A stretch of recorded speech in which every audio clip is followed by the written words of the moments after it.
Hey everybody, and welcome back once again to your favorite spoiler show that's not really a spoiler show, it's more just like me ranting about stuff for a while, but whatever, welcome back. Today, finally, I'm gonna be spoiling for you Best Friends Part 2. That's right, the sequel to the Indomitable Best Friends Part 1. I'm just blown away by what is a master class in cinema. Master class, I'm telling you. Not really. It's pretty crappy, but in a good way.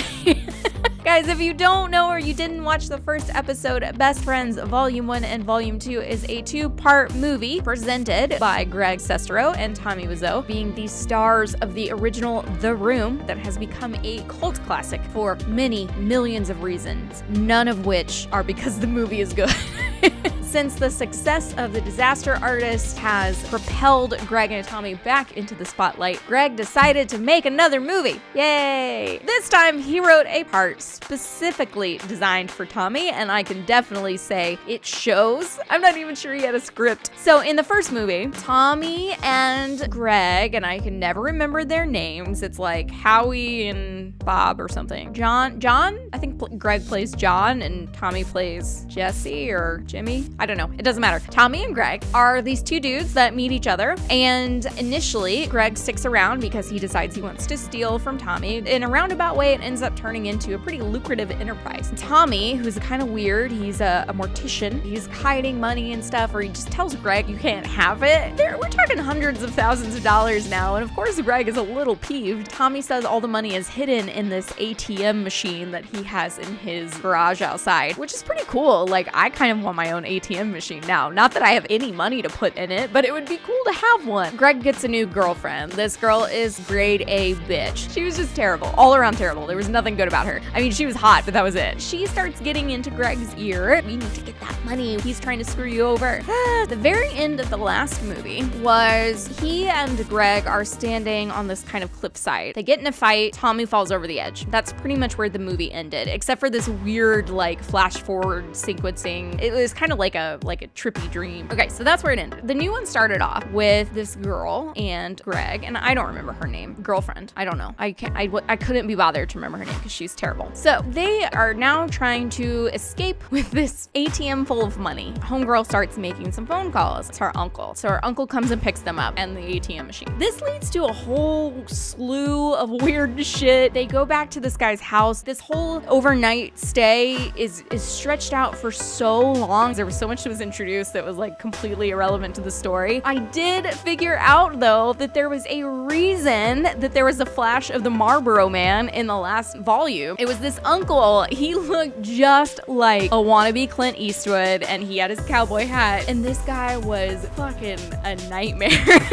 His arms, I swear to God, his arms looked like penises. They had veins all over them. Even when he wasn't flexing, it was the worst thing I've ever seen. Well, I mean, he was very like overtly sexual, and I was not a fan of this dude, but he ended up, in my mind, being the star of the movie. Like, I remember more about him and what he was doing than anyone else.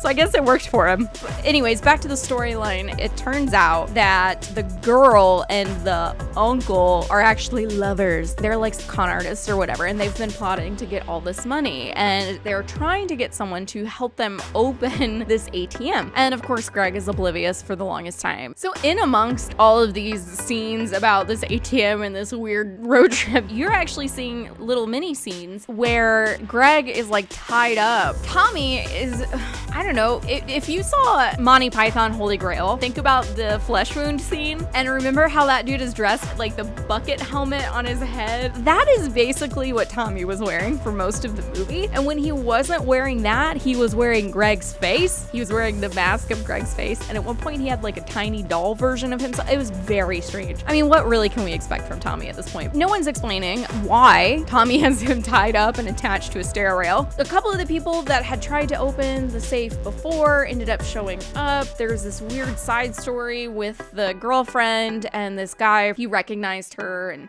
a few people ended up dying in the melee. I'm not this. Yeah, I know it's what?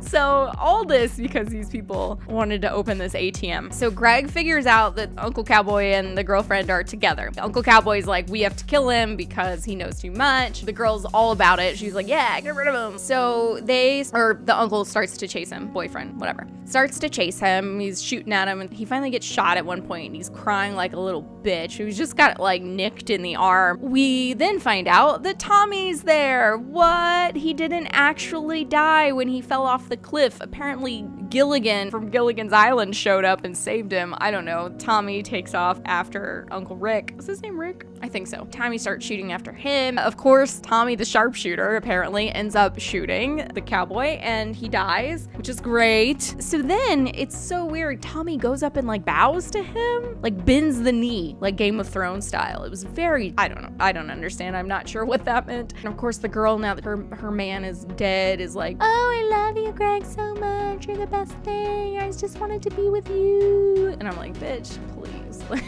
They didn't kill her or anything, but I think she just took off. So I guess Tommy takes Greg and ties him up, and what we eventually find out is that the reason all these people died and the reason all of this drama happened was not because Tommy was trying to screw Greg out of any money. It's because Tommy bought Greg a fucking house as a surprise present. So all the money that was supposed to be in the safe was gone. It was so ridiculous. I'm not gonna lie, I was shocked. It was a pretty good twist. He was like, oh, look, your dream came true after all. And I'm like, sure, his dream came true. Killed like 3 people in the process, but yeah, totally his dream came true.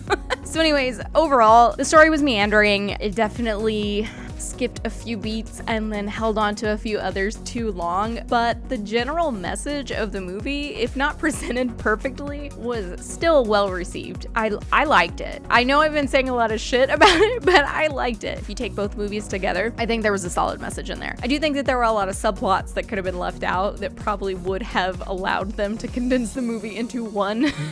Greg is a terrible actor. I hope he's never in anything again. But Tommy's amazing. I do love that his message is getting pushed out there a little bit more because of this. I mean, he really is a good dude with a good heart and cares about the world. So it's nice to see that this has given him a bit of a renaissance. The movie wasn't terrible. It wasn't the best thing ever made, but it had good heart. And if anything, it taught me to stay away from ATM machines, people in strange stripper boots, and old hairy men with penis arms. I suggest you do the same. Alright guys, that is it for Birdie Spoils Best Friends Part 2. Bye.